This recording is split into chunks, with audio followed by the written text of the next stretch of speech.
Good afternoon, folks. Welcome back to my kitchen table. All this week, what are we doing? We're talking Rally Monte Carlo. We're talking really what went on in Rally Monte Carlo this year. Yesterday, we discussed, and thank you very much, by the way, for your feedback. We discussed, obviously, Jari-Matti Latvala and his unfortunate incident. An awful lot of feedback about spectator safety. That's a completely different matter, and one that perhaps we'll discuss at some point in future. I know the FIA are a little bit sensitive to anyone discussing spectator safety on events, but clearly it needs to be discussed. But yesterday's talk, if you like, was about Jari-Matti Latvala, and thank you very much for your feedback on that. Today, what do we want to talk about? Well, one of my favourite drivers in recent years in the WRC, Robert Kubica, looks as if perhaps we have seen the last of Robert Kubica in the World Rally Championship. What a dreadful, dreadful shame that would be. He is possibly one of the most talented, one of the most driven, one of the most focused men I have ever met. Never mind men, people, person I have ever met in my life. His work ethic, his determination to succeed is really quite remarkable. And for the championship to lose any of its characters, because we just don't have enough characters in motorsport these days, never mind in rallying, and Kubica is a character for sure. For the championship to lose someone like Kubica, for me, would be it would be a real shame. He brings something different. He really does. He brings, for starters, a massive number of Polish motorsport fans, and they certainly add colour and character to everything that goes on around the championship. But Kubica, the man, why would I be so upset about losing a driver? Drivers come, drivers go. Some fail, some succeed. Kubica, as I said, is someone very, very different for me. He's a disabled driver. He'll never say that, but he is a disabled driver. He refers to it as his limitation, but he's effectively driving one-handed. Now, I think back to the first time I met Robert Kubica, and it was a special, special moment for me. I remember it was a test on Rally Portugal. WRC2, he was in that lovely Citroen regional rally car, I think it was, he was driving, and somewhat nervously headed across to his little service area in the test to introduce myself, and hung around a bit like a fan, waiting for my chance to say, "Hi Robert, I'm Colin from Rally Radio." I got as far as saying, "Hi Robert, I'm Colin from..." He went, "Don't worry, I know who you are. I listen to Rally Radio all the time."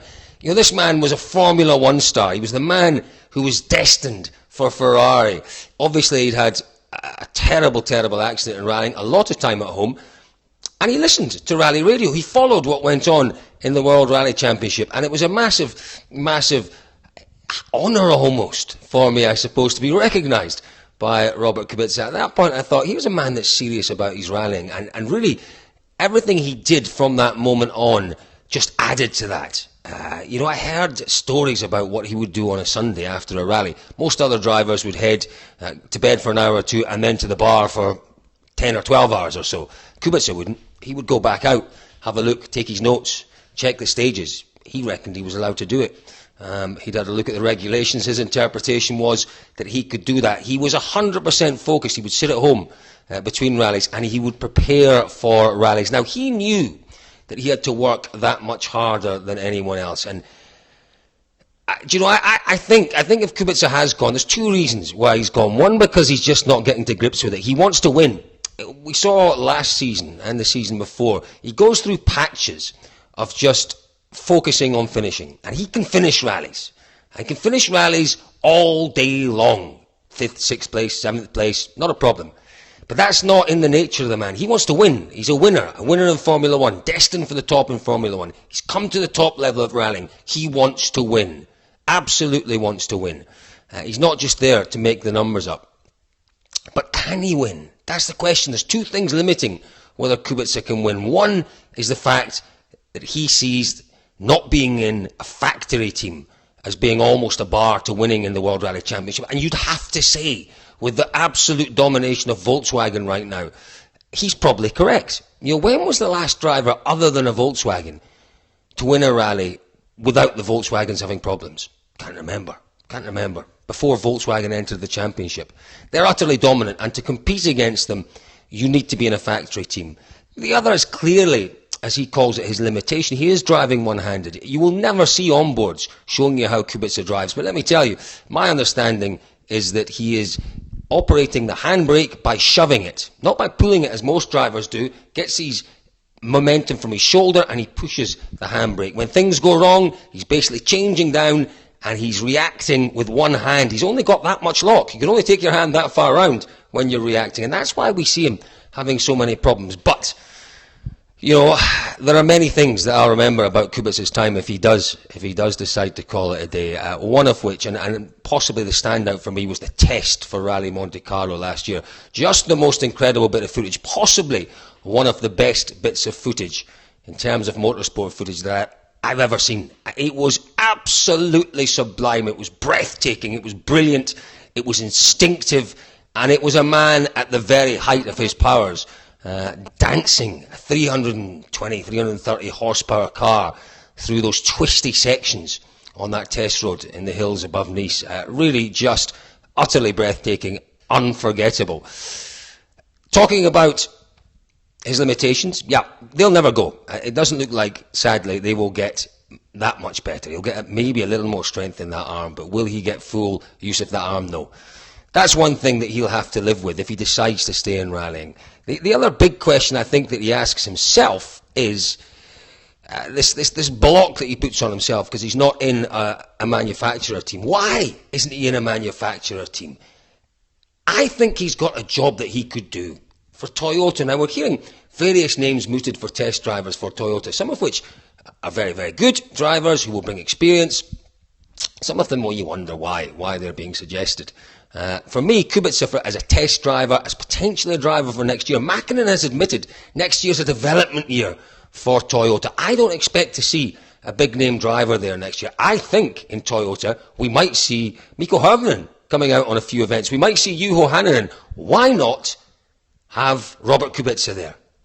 A man who will test all day long, a man who will give you the highest level of feedback when it comes to tyre development, someone who really is unequalled in the championship in terms of his knowledge of how tyres work, particularly on tarmac. I think, if I was Tommi Mäkinen, I think, he's taken a lot of punts, hasn't he, so far, in terms of the Toyota World Rally Team. Some very big punts. Is Kubica a punt too far? I don't think so. I think that Tommi Mäkinen could do an awful, awful lot worse than throwing a lifeline to Robert Kubica and saying, come on, let's get on board. I think there's a job you can do here, and we'll see what you can do in the car when it launches. Mäkinen might be talking about the car developing next year, and a development year usually means a year putting around mid-table.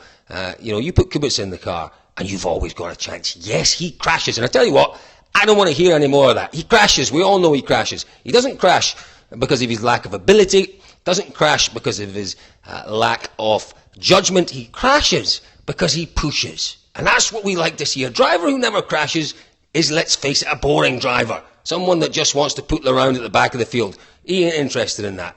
If I am Tommi Mäkinen, I'm taking a punt on Robert Kubica. But if it is the end of Kubica, he will go somewhere else. He will earn money somewhere else. And whether he will have success somewhere else, we'll have to wait and see. It is difficult. No question. Difficult being a disabled driver in any form of motorsport. But we will wish him all the best because he's been an absolute joy and a pleasure. I had the absolute privilege of going to dinner with him a couple of times and just enjoying him talking. He's a man who talks more than me, by the way. That's something. That really is something. He talks more than I do, but he talks wonderfully well. And to sit and have dinner with someone talking Formula One, talking rallying, it was a real privilege indeed. But if he's gone, he goes with our best wishes for sure. And we'll continue to watch Robert Kubica's progress in whichever form of motorsport he decides to go into. So there we go. That's my thoughts on Kubica. Where is he going? We don't know. What's he going to do? We don't know. Fingers crossed it's not the end of Robert Kubica. Fingers crossed we will see him somewhere else in the World Rally Championship. Someone will offer him a decent deal and we'll see more of that sublime talent that we have seen glimpses of over many rallies over the past 2 or 3 years. So there are my thoughts from the kitchen table today. Robert Kubica. Now, a lot still to talk about from Monte Carlo rally. Chris Meek, Rockgate. Woohoo, that was an interesting one, wasn't it? We'll talk about that tomorrow. And we'll talk about Elfyn Evans tomorrow as well. By the way, anyone in the UK Motorsport News, new columnist, that'll be me. You can read all about Elfyn Evans in my first column in Motorsport News. If you want to go and buy that. If not, just go and read it on the shelves of Marks and Spencer's. Do they sell it? I don't know. Certainly Smiths sell it in the UK. But tomorrow, as I say, we'll talk Elfyn Evans, we will talk Rockgate, and we'll talk one or two other things. The other thing I want to talk about this week, nothing to do with Monte, the British Rally Championship. Good news just keeps coming in absolute avalanches about the British Rally Championship. Maybe we'll have thoughts from the kitchen table on the British Rally Championship at some point. Guys, thank you very much for joining me today. Don't forget, we can continue these discussions on Twitter. Apologies if you're sending messages and I'm not responding to them. It is so difficult to read them on these small screens. But we can continue our discussions. We can continue any debates you like on Twitter. It went on long into the night last night. My other half got very upset with me. About 4 hours I was on Twitter for last night. That's a little sad, isn't it? But it was rallying, so that makes up for it all. Guys, thank you very much for joining me from the kitchen table. Oh, just a quick one for you today. Look at this. What do you make of that? Can you read that? Look at that. Who's that? Sander Parn and James Morgan from the kitchen table with a mug of tea with Sander and James. Join us tomorrow, same time, same place, my kitchen table, 2 o'clock UK time. See you then.